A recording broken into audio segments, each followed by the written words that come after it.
இப்போ நம்ம straight line formula தான். ரெண்டு பாயிண்ட்ஸ் கொடுத்துருக்காங்கன்னா, ரெண்டு கோஆர்டினேட் பாயிண்ட்ஸ், அதாவது XY அப்படில கொடுத்துருக்காங்கன்னா, எக்ஸ் அப்புறம் ஒய் கொடுத்துருக்காங்கன்னா, இது எக்ஸ் ஆக்சிஸ், இது ஒய் ஆக்சிஸ். அப்போ இந்த ரெண்டு பாயிண்ட் கொடுத்துருக்காங்கன்னா, இந்த ரெண்டு பாயிண்ட்ஸோடைய டிஸ்டன்ஸ் கண்டுபிடி அப்படிங்கிறாங்கன்னா, இந்த பாயிண்ட்ஸ் ரெண்டு பாயிண்ட்ஸ் எவ்வளோ டிஸ்டன்ஸ் அப்படி கண்டுபிடின்னு சொல்றாங்கன்னா, நம்ம ஃபார்முலா பார்த்தோம். டிஸ்டன்ஸ் ஈக்குவல் டு இந்த பாயிண்ட் x1 y1னா இந்த பாயிண்ட் x2 y2. சரிங்களா? ஸோ x1னா இவ்வளோ தூரத்தில் இருக்கு, x2னா இங்க இருந்து இவ்வளோ தூரத்தில் இருக்கு, இது x2.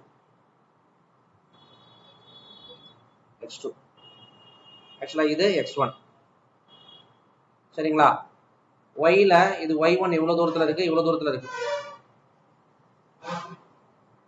y2 வந்து எவ்வளவு தூரத்துல, இவ்வளவு தூரத்துல இருக்கு.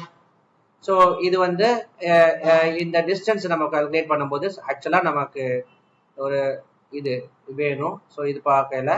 ஸோ இந்த டிஸ்டன்ஸ் கால்குலேட் பண்றதுக்கு இது வேணும்னா இது டெல் எக்ஸ், இது டெல் ஒய் அப்படின்னு பார்த்தோம். ஸோ டெல் எக்ஸ்ங்கிறது x2 மைனஸ் x1, டெல் ஒய்ங்கிறது y2 மைனஸ் y1ங்கிறத பார்த்தோம் இல்லையா? இதுல இருந்து இதை மைனஸ் பண்ணிடும். இது y, இது என்னது y2வா, இது y1. y1 வந்து y2 மைனஸ் பண்ணிக்கும். ஏன்னா இது 2 வச்சுக்கிட்டா ஈஸியா இருக்கும்.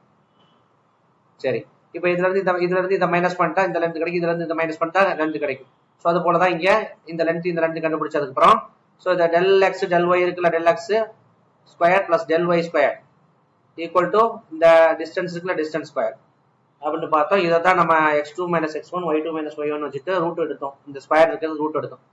சரி, இந்த பேசிக்லாம் நமக்கு தெரியும். ஸோ இதுல நம்ம டிஃபரெண்டான சம் என்ன வருது அப்படின்னா, ஸோ ரெண்டு பாயிண்ட் கொடுத்தா நம்ம டிஸ்டன்ஸ் கண்டுபிடிக்க முடியும். அப்ப x1 y1 x2 y2 அப்படின்னு எடுத்துக்கிறோம். ஸோ இப்போ 2,3 7,4. ஸோ இந்த ரெண்டு டிஸ்டன்ஸ் கண்டுபிடின்னு சொன்னா, இந்த ரெண்டு பாயிண்ட்ஸ் டிஸ்டன்ஸ் கண்டுபிடின்னு சொன்னா என்ன பண்ணலாம், distance equal to under root of x2 minus x1 whole square plus y2 minus y1 the whole square. So நீங்க இதை x1 கன்சிடர் பண்ணுங்க, இது x2 y1 கன்சிடர் பண்ணுங்க, இதை x2 கன்சிடர் பண்ணுங்க, இது y2 கன்சிடர் பண்ணுங்க. சரிங்களா? ஒருவேளை இங்க மைனஸ் இருக்குன்னு வச்சுக்கோங்க, இங்கே மைனஸ் இருக்கு அப்படின்னு வச்சுக்கோங்க. இது என்ன பண்ணலாம் அப்படிங்கறத நீங்க பாருங்க.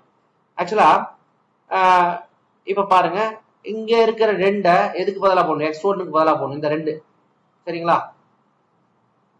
இத வந்து x2க்கு பதிலா என்ன போடணும், -7 போடணும். அப்ப பாருங்க x2 என்ன -7, இந்த x2க்கு பதிலா -7 போட்டுக்குங்க. இங்க ஃபார்முலா மைனஸ் இருக்குல்ல, அதை எழுதிக்கோங்க.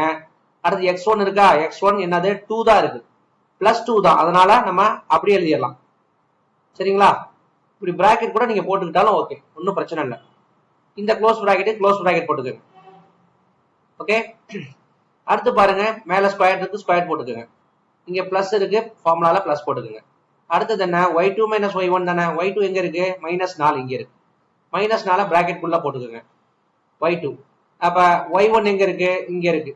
y1 எவ்வளோ 3, என்ன 3 +3, ஃபார்முலால மைனஸ், இங்க +3 தான். சரிங்களா? ஹோல் ஸ்கொயர் போட்டுக்கோங்க. ஒருவேளை ஃபார்முலால -3 இருக்குன்னு வச்சுக்கோங்க, இங்க -3 வரும், என்ன ஆகும், மைனஸ் ஆஃப் மைனஸ் பிளஸ் ஆயிடும். ஹோல் ஸ்கொயர் இருக்கா, ஹோல் ஸ்கொயர் போட்டுக்கோங்க. சரி, இதை நம்ம சால்வ் பண்ணுவோமா, அண்டர் ரூட், இதுதான் டிஸ்டன்ஸ் இந்த ரெண்டு பாயிண்ட்க்கு பிட்வீன் டிஸ்டன்ஸ் இதுதான்.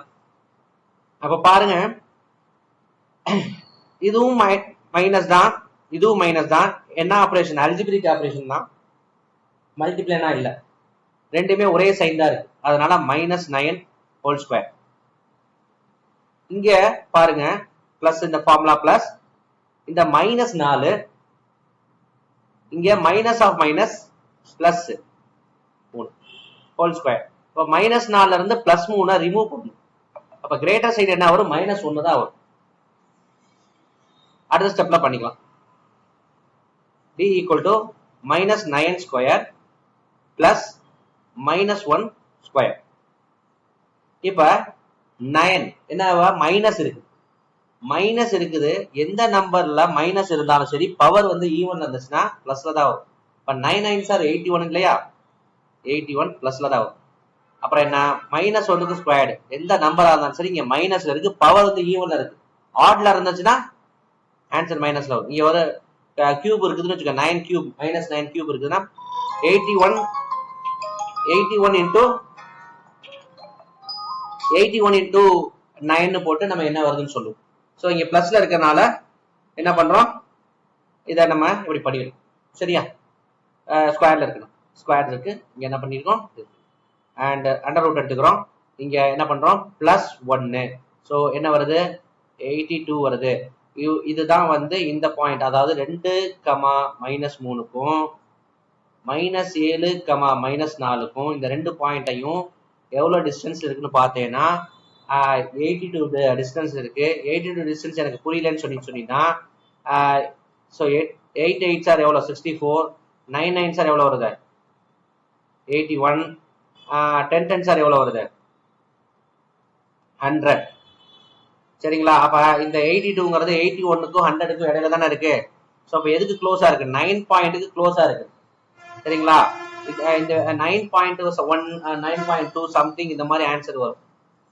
இந்த 82 ரூட் எடுத்தோம்னா. சரிங்களா, இவ்வளவு இப்படிதான் நம்ம புரிஞ்சுக்க போறோம். சரி, இது பேசிஸ் நமக்கு தெரிஞ்சிச்சு, நம்ம முன்னாடி நடத்தினதோடைய கண்டினியூஷன் தான் நம்ம இதை நடத்துறோம். ஸோ இப்ப பேசிஸ் தெரிஞ்சிச்சு. இப்போ ஒருவேளை இப்படி நமக்கு கேட்கறாங்கன்னு வச்சுக்கோங்க. இப்ப என்ன சொல்றோம், 3 பாயிண்ட்ஸ் கொடுத்துருக்காங்க, -1, 1, அடுத்தது -1, 3, அடுத்தது -3, 8. இப்படி 3 பாயிண்ட்ஸ் கொடுத்துருக்காங்க. அப்ப இதுல வந்து இதை ஏன்னு சொல்றாங்க, இதை பின்னு சொல்றாங்க, இதை சின்னு சொல்றாங்கன்னு வச்சுக்கோங்க. இதுல ஒரு கீ ஒன்னு சொல்றாங்க, கீ அண்டர்ஸ்டாண்டிங் என்ன சொல்றாங்க, ஏபி ஈக்குவல் டு பிசியா. இந்த டிஸ்டன்ஸ் ஏபியோட டிஸ்டன்ஸ் இருக்குல்ல, இந்த டிஸ்டன்ஸ் வந்து பிசி டிஸ்டன்ஸ் ஈக்குவலா இருக்குன்றாங்க. சரிங்களா, அப்ப எக்ஸாக்டா எப்படி இதை இமேஜின் பண்ணிக்கலாம், இது இங்க இருந்து இது வரைக்கும் ஏபி ஏபி வந்து ஒரு 100 சென்டிமீட்டர்னா பிசி எவ்வளவு இருக்கும், அதே 100 சென்டிமீட்டர் அப்படிங்கிற மாதிரி. ஸோ அப்படி சொல்லியிருக்கனால நம்ம அந்த ட்ரிக்ஸை வச்சு நம்ம ஃபாலோ பண்ண போறோம். சரிங்களா, இப்ப ஏபி ஈக்குவல் டு பிசி அப்படின்றனால ஏபியை நம்ம என்ன பண்ண போறோம், கண்டுபிடிக்க போறோம். -1, 1, 1, 3. ஸோ இது x1 வச்சுக்கோ, y1 இதை வச்சுக்கோ, இது x2 y2ன்னு வச்சுக்கோ. ஸோ என்ன பண்ணலாம், டிஸ்டன்ஸ் ஃபார்முலால போடுங்க, x2 - x1, 1 மைனஸ், அதாவது x2னா 1, ஃபார்முலால மைனஸ், x2 - x1 தானே, x2 போட்டுட்டேன், மைனஸ் x1 தானே, ஃபார்முலா மைனஸ். இங்க இந்த நம்பர் இட்செல்ஃப் மைனஸ் இருக்குல்ல, அதனால நான் பிளஸ் இருந்துச்சுன்னா பிரச்சனை இல்லை, மைனஸ் இருந்துச்சுன்னா பிராக்கெட் ஓபன் பண்ணி -1ன்னு போட்டுட்டு இந்த ஹோல் ஸ்கொயர் போடணுமா, அதுக்காக இந்த ஸ்கொயர். அடுத்த ஃபார்முலா என்ன சொல்லுது, பிளஸ் இருக்குதா ஃபார்முலால, அதை போட்டேன், open bracket. y2 - y1, y2 என்ன இருக்கு 3 இருக்கு, 3 பிராக்கெட் வேணா போட்டுக்கலாம், மைனஸ் இருந்துச்சுன்னா போட்டுக்கோங்க பிராக்கெட். பிராக்கெட் ஆக்சுவலா பாருங்க, போக போது உங்களுக்கு புரியும் ஏன் இதை பண்றோம் அப்படின்னு சொல்லிட்டு, நிறைய சம பார்க்கல போடல புரியும். y2 வந்து 3 போட்டுக்கோங்க, y1 வந்து என்ன வரணும் 1 தானே, பிளஸ் 1 தானே. ஆக்சுவலா அந்த ஃபார்முலால இருக்க -1, இந்த நம்பர் இட் செல்ஃப் மைனஸ் எதுவும் இல்லை, அதனால 1 இப்படி போட்டுக்கோங்க. சரிங்களா, இதுல பிளஸ், ஆக்சுவலா இந்த +1 தானே இருக்கு y1க்கு, அந்த 1 தான் அப்படியே வந்துருக்கு. அவ்வளவுதான், முடிச்சாச்சு, ஹோல் ஸ்கொயர். சரிங்களா, இப்ப என்ன பண்றோம், இந்த 1 அப்படியே தான் பிளஸ், மைனஸ் ஆஃப் மைனஸ் என்ன வரும், பிளஸ் வரும். அப்ப 1 + 1 ஹோல் ஸ்கொயர். இங்க என்ன பாருங்க, 3 - 1, அதுல இருந்து 1 ரிமூவ் பண்ணா 2 வரும் ஸ்கொயர். இப்ப அண்டர் ரூட் எடுங்க, என்ன வருது 2 square 2 square 2 square plus 2 square என்ன வருது 4, 2 ஸ்கொயர்னா 4, அங்க வரும் 4. அப்ப 4 4 என்ன வருது 8 வருது, அண்டர் ரூட்குள்ள 8 வருது. சரிங்களா, இப்ப நமக்கு ஆன்சர் என்ன, √8 தெரிஞ்சிருச்சு. இதே தானே பிசிக்கு வரணும், இதே தானே பிசிக்கு வரணும். ஏபி கண்டுபிடிச்சாச்சு, ஏபி கண்டுபிடிச்சாச்சு, அதே தானே பிசிக்கு வரணும். பிசி என்ன பாயிண்ட் 1, 3 அண்ட் பி வந்து சி வந்து 3, 8 ரைட் தானே. அப்ப ரூட்டுக்குள்ள போடலாம், இது x1, இது y1, இது x2, இது y2. அப்ப x2 - x1 தானே, x2 வந்து 3, ஃபார்முலா மைனஸ், x1 வந்து 1 whole square, formula plus, open bracket, y2 - y1, y2 வந்து என்ன a, y2 வந்து a பிளஸ் ஏ தானே ஏ ஃபார்முலா மைனஸ் y1 வந்து என்ன 3 ஹோல் ஸ்கொயர்.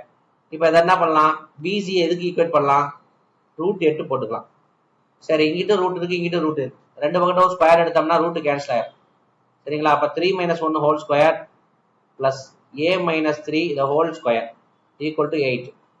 சரிங்களா, 3 இருந்து 1 ரிமூவ் பண்ணா பிராக்கெட் உள்ள இருந்தா ஃபர்ஸ்ட் செய்யணும், அதுக்கு தான் ஸ்கொயர் எடுக்கணும். 3 இருந்து 1 ரிமூவ் பண்ணா 2. சரிங்களா, 2.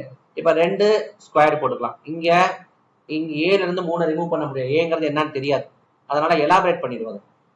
a square plus 3 square minus 2 இந்த a, அதுக்கப்புறமேட்டு இந்த 3 -3 போடக்கூடாது. ஏன் தெரியுதா, a - b ஹோல் ஸ்கொயர் அப்படின்னா என்ன போடுவோம், a square plus b square minus 2ab போடுவோமா. இந்த b அப்படியே தானே போடுங்க, -b ஒன்று போடலையே, இது ஃபார்முலா மைனஸ் ஆச்சு. அது மாதிரி இங்க ஃபார்முலா மைனஸ், இந்த மைனஸ் வந்திருக்கு, இந்த மைனஸ் போட்டுறாங்க. ஸோ இந்த ஃபார்முலாவை ட்ரேஸ் பண்ணி ஆல்ரெடி நம்ம கண்டுபிடிச்சு வச்சிருக்கோம், அதனால அப்படி போட்டாச்சு. Equal to 8. சரிங்களா, இதை அப்படியே நான் 3 இருந்து 1 ரிமூவ் பண்ணி போட்டேன், அதுக்கப்புறம் இதை எக்ஸ்பேண்ட் பண்ணியிருக்கேன், ஈக்குவல் டு போட்டு 8 போட்டிருக்கேன். வேற ஒன்றும் செய்யறேன், செஞ்சிருக்கேன், வேற ஒன்றும் செய்யல. ரைட், அப்ப என்ன வருது அடுத்தது, இங்க 4, இங்க a ஸ்கொயர், இங்க 3 ஸ்கொயர், இங்க 6a ஈக்குவல் டு 8. நல்லா புரிஞ்சுக்கங்க, 4 இங்க 3 square 9, 9 plus 4 plus a square minus 6a equal to 8. இங்க என்ன வரும், 13 வருமா. 13 இங்கிட்ட வந்து -8 ஆகுமா, இந்த 8 இங்கிட்ட வந்து -8 ஆகுமா, பிளஸ் a ஸ்கொயர் அப்படியே போட்டுடலாமா, மைனஸ் 6a போடலாமா, இங்க எல்லாம் வந்துருச்சு, அதனால 0. ஆக்சுவலா இதுக்கு ஒரு குவாட்ராட்டிக் ஈக்குவேஷன் ஃபார்ம் ஆகுது. குவாட்ராட்டிக் ஈக்குவேஷன் ஃபார்ம் ஆகுது. 13ல இருந்து 8 ரிமூவ் பண்ண என்ன வருது, நல்லா கரெக்டா போட்டுருக்குமா. 4 வந்திருக்கு, இங்க 9 வந்திருக்கு, 4 9 13. அப்ப இங்க இருந்திருக்கு 8 இங்கிட்ட வந்துச்சுன்னா -8. அப்ப 13ல இருந்து 8 போச்சுன்னா 5 வருது, 5a ஸ்கொயர் மைனஸ் 69 6a தானே, 6a ஈக்குவல் டு 0. ஸோ அது அப்படியே குவாட்ராட்டிக் ஈக்குவேஷனா இருக்கு. சரியா, குவாட்ராட்டிக் ஈக்குவேஷனா இருக்கு. ஸோ இப்போ ஃபார்முலா என்ன பண்ணிருக்கோம், 13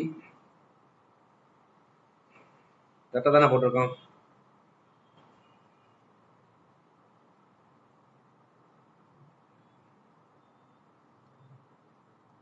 a square minus 6a plus 5 equal to 0. Multiply பண்ணா 5 வரணும், ஆட் பண்ணா -6 வரணும். அப்ப இங்க 1 5, மல்டிப்ளை பண்ணா 5 வரணும், ஆட் பண்ணா -6 வரணும். ரெண்டுக்குமே மைனஸ் கொடுத்துக்கோ. ஸோ ஆட் பண்ணா என்ன வருது, -1ஐயும் பிளஸ் -5ஐயும் ஆட் பண்ணா மைனஸ், மல்டிப்ளை பண்ணா 5 வரணும், ஆட் பண்ணா -6 வரணும். -6 தானே ஆட் பண்ணா, 1ஐயும் -5 ஆட் பண்ணா -6 தானே, அதனால இந்த நம்பரை சூஸ் பண்ணிட்டேன். ஸோ இதை நம்ம என்ன பண்ணிக்கலாம்னா, ஸோ 1 -5 அதான் root, a - 1 a - 5 equal to 0. a equal to 1 ஒரு ஆன்சர், a ஈக்குவல் டு 5 இன்னொரு ஆன்சர். சரிங்களா, ஸோ இவ்வளோதான் விஷயம், இதான் ஈஸியான புரிஞ்சுக்கலாம். சரிங்களா, சரி அடுத்த சம்ம எளிமையா பார்க்கலாமா.